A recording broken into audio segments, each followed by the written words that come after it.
Soyez prêts. Alors que cette semaine semble paisible en surface, elle pourrait bien être le plus grand piège spirituel à ce jour.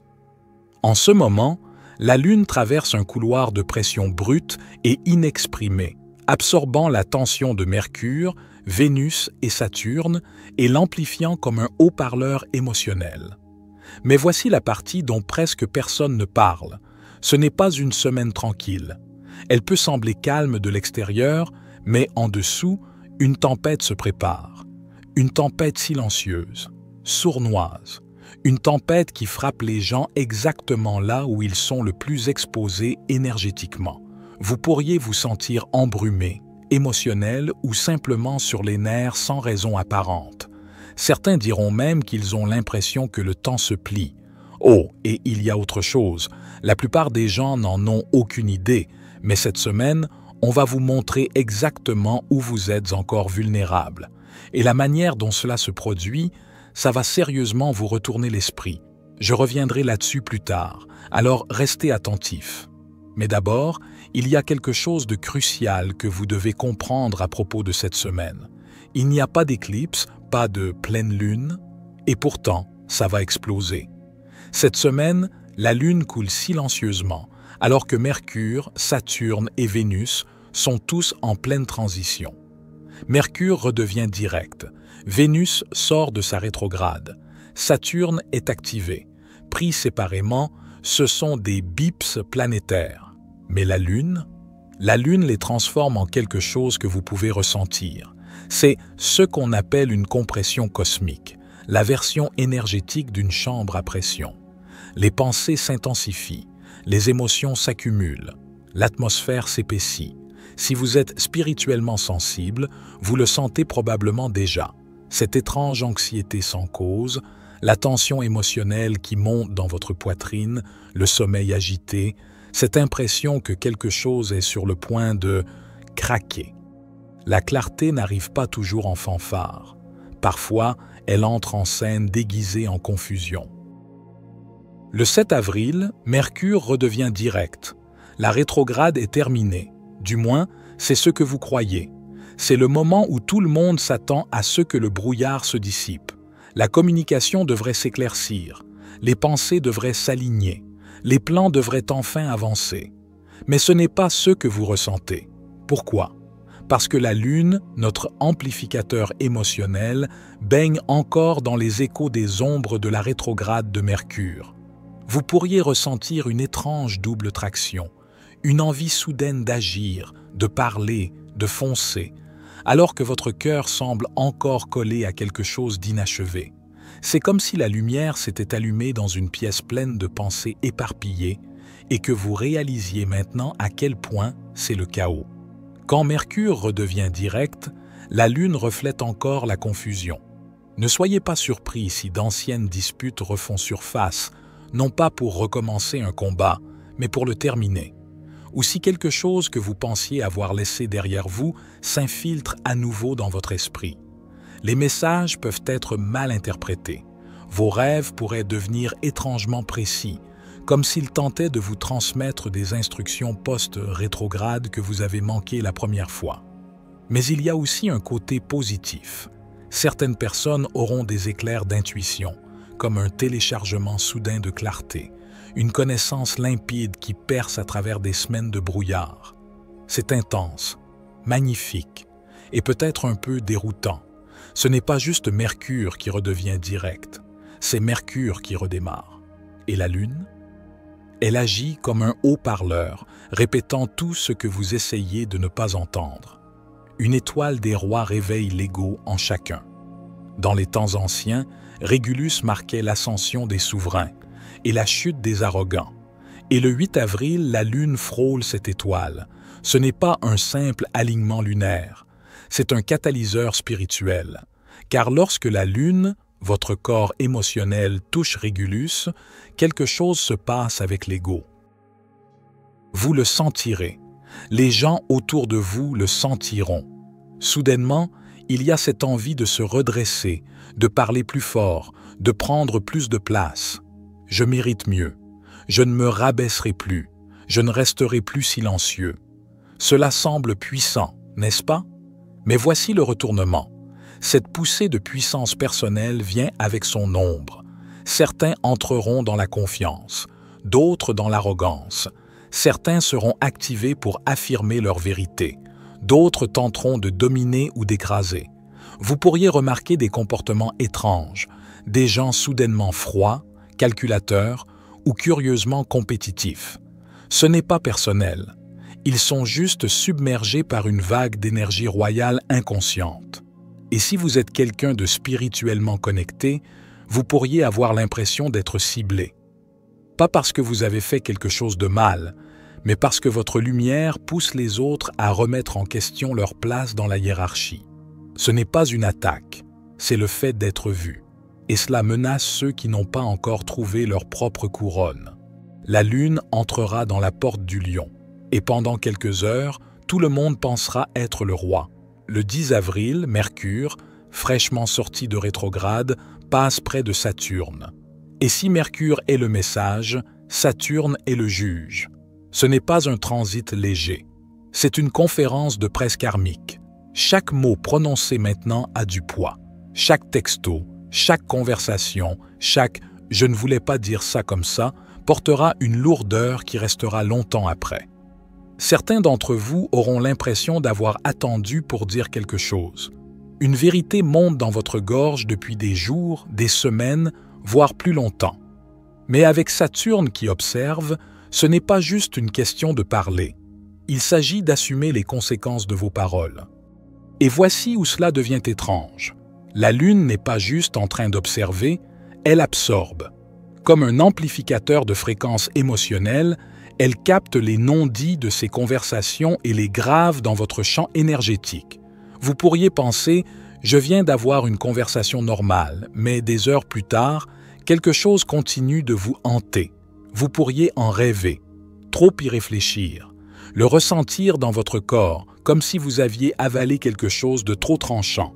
C'est un jour de jugement verbal, des vérités seront dites, des limites seront posées, des contrats, à la fois spirituels et littéraux, seront scellés. Les mots sont des sorts. Et Saturne vous demande « veux-tu vraiment lancer celui-là » Alors, si vous retenez quelque chose, sachez que si ça sort maintenant, ça va résonner.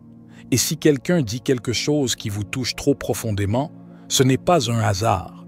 C'était destiné à révéler ce qui a encore besoin d'être guéri. C'est le moment parfait pour écrire profondément dans un journal ou simplement faire une pause avant de parler. Car on ne peut pas retirer ce qu'on dit sous Saturne. Et si vous pensez que c'est intense, attendez. Parce que l'amour s'apprête à devenir réel, douloureusement réel. Le 12 avril, Vénus redevient directe.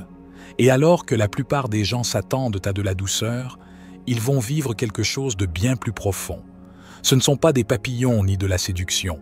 C'est la vérité, brute, radieuse, parfois bouleversante. La fin de la rétrograde de Vénus tire le rideau sur ceux que nous voulons vraiment en amour, en beauté et en valeur. Et soudain, toutes les choses que vous faisiez semblant de ne pas voir, dans vos relations, en vous, dans votre reflet, réapparaissent sans filtre. Certaines personnes se réveilleront avec une clarté cristalline. D'autres auront l'impression de s'effondrer émotionnellement après une lente ascension. Alors que Vénus redevient directe, la Lune observe et reflète tout ce que vous avez refusé de ressentir. Un souvenir peut surgir, tranchant, un rêve sur un ancien amour, une réalisation que vos standards n'ont jamais été les vôtres.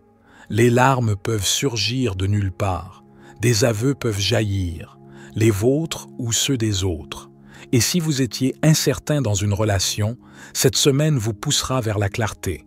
C'est le moment où l'énergie réelle de Vénus se révèle, le désir sacré, douloureux, d'être vu tel que vous êtes. Et la Lune, elle absorbe tout. Chaque émotion que vous avez réprimée ces dernières semaines, elle bouillonne maintenant. Parfois à travers des larmes, parfois à travers des rêves, parfois à travers des messages inattendus qui vous font battre le cœur sans que vous sachiez pourquoi. Alors ne soyez pas surpris si quelqu'un vous contacte ou si vous ressentez l'envie soudaine de le faire, Mais quoi qu'il arrive, ne l'ignorez pas, car Vénus ne gouverne pas que l'amour, elle gouverne la valeur. Et cette semaine, elle vous demande, est-ce que tu valorises encore ce qui n'est plus aligné, ou es-tu enfin prêt à le laisser partir? Et juste au moment où vous pensiez que les choses allaient se calmer, vous allez découvrir où la Lune cachait votre point faible spirituel. Souvenez-vous, plus tôt, quand j'ai dit que la Lune allait exposer quelque chose en vous que vous ne saviez même pas être là? C'est maintenant. Cette semaine, ce ne sont pas les grandes choses qu'il faut surveiller. Ce sont les petites, les minuscules étincelles qui ne devraient pas avoir d'importance, mais qui en ont quand même. Un commentaire passif-agressif, un léger retard, quelqu'un qui oublie de vous répondre. C'est subtil, mais ça vous touche plus que ça ne devrait. Ce n'est pas un hasard. C'est la Lune qui appuie sur les zones sensibles de votre armure spirituelle. Elle révèle la partie de vous qui réagit encore, qui souffre encore, qui a encore besoin d'être vue, entendue ou protégée. Et la plupart des gens ne remarqueront pas ce qui se passe. Ils appelleront ça de l'irritabilité ou de mauvaises vibrations. Mais la vérité, c'est que ces moments sont des messages sacrés. Si vous suivez l'émotion jusqu'à sa racine, elle vous montrera exactement où vous perdez encore de l'énergie. Car la Lune ne fait pas que refléter la lumière, elle expose aussi la pression. Et cette semaine, cette pression n'est ni bruyante ni évidente, elle est chirurgicale. Elle surgit dans les interstices entre les moments. Et c'est là que se cache votre prochaine percée. Il y a encore une partie de vous qui essaie de tout tenir ensemble. C'est cette partie qui est mise à l'épreuve maintenant. Et si vous ne la regardez pas en face, vous manquerez l'invitation à évoluer. Ce n'est pas une question de vous réparer. C'est une question de voir clairement où la vie vous a déjà fissuré et de décider quoi faire avec cette connaissance. Il n'y a rien de bruyant à la surface de ces 2 jours, aucun transit majeur, aucun choc céleste spectaculaire.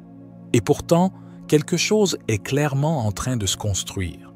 Et si vous avez prêté attention à ce qui s'est passé cette semaine, vous pouvez probablement le sentir venir. Les 11 et 12 avril ne s'annoncent pas, mais ils portent du poids. Ce sont les jours où l'énergie qui mijotait commence à bouillonner, juste sous la surface. Ce n'est pas chaotique, mais ce n'est pas neutre non plus. C'est comme si l'air lui-même retenait son souffle. Vous pourriez le remarquer dans la manière dont le temps semble étrange, trop rapide, puis soudain trop lent. Dans la manière dont votre corps réagit à des choses que vous ignorez habituellement. Ou dans la manière dont les gens autour de vous se comportent juste un peu à côté, en disant trop ou pas assez, en apparaissant de manière décalée jusqu'à ce que tout prenne sens plus tard. La Lune, à ce stade, a absorbé tout le chaos de la semaine, chaque murmure planétaire, chaque tremblement émotionnel. Et maintenant, elle le reflète d'un seul coup, en couche, à travers les humeurs, à travers les rencontres fortuites, à travers les synchronicités troublantes qui vous laissent penser « Est-ce que ça devait arriver maintenant ?» C'est une fenêtre de culmination, pas une fin, mais une convergence de fils. Et quelque chose, dans ce tissage, semble prédestiné. Vous pourriez ressentir une pression à agir ou un besoin de vous retirer. Vous pourriez recevoir un message au moment parfait. Ou tomber sur quelque chose qui répond à une question que vous ne saviez même pas que vous posiez. C'est la livraison silencieuse par la Lune de la leçon de la semaine. Mais vous devez être à l'écoute. La plupart des gens ne remarqueront rien. Ils diront que c'était juste une journée bizarre. Mais si vous êtes à l'écoute, vous réaliserez que l'univers vient de vous murmurer quelque chose qui vous était uniquement destiné. Il ne criera pas, il ne répétera pas, et il n'attendra pas. C'est le point de bascule avant un changement plus profond. Non pas parce que tout est résolu, mais parce que quelque chose d'invisible vient de s'enclencher. Et vous ne comprendrez ce que c'était qu'en regardant en arrière. Si les choses commencent à devenir calmes, ne vous détendez pas. Ce silence n'est pas la paix, c'est la pression qui monte. Cette semaine n'arrivera pas avec du chaos ou des explosions. Elle bourdonnera en sourdine comme une machine qui s'allume en coulisses. Vous pouvez le sentir dans l'air. Ce n'est pas de l'anxiété. Ce n'est pas tout à fait de la tension. C'est un poids, trop intentionnel pour être ignoré. Ce n'est pas votre imagination. La Lune est dans une phase qui ne libère pas l'énergie. Elle la stocke. Comme un condensateur spirituel, elle enroule tout dans le silence. Émotionnellement, mentalement, même physiquement, vous pouvez avoir l'impression que quelque chose est retenu, comme si le vrai moment n'était pas encore arrivé. Et vous auriez raison. Ce que vous ressentez, ce que vous choisissez, ce que vous réprimez, tout est enregistré. Quand la prochaine phase frappera, ceux qui n'auront pas écouté diront que c'est venu de nulle part. Mais vous saurez, parce que vous prêtiez attention, quand tout était encore silencieux. Merci à tous ceux qui regardent, partagent et soutiennent notre contenu, qui font des donations afin de soutenir notre travail. Nous construisons quelque chose de beau ensemble, et je suis profondément reconnaissant de marcher sur ce chemin à vos côtés. C'était David pour la sagesse infinie. Soyez bénis, mes amis.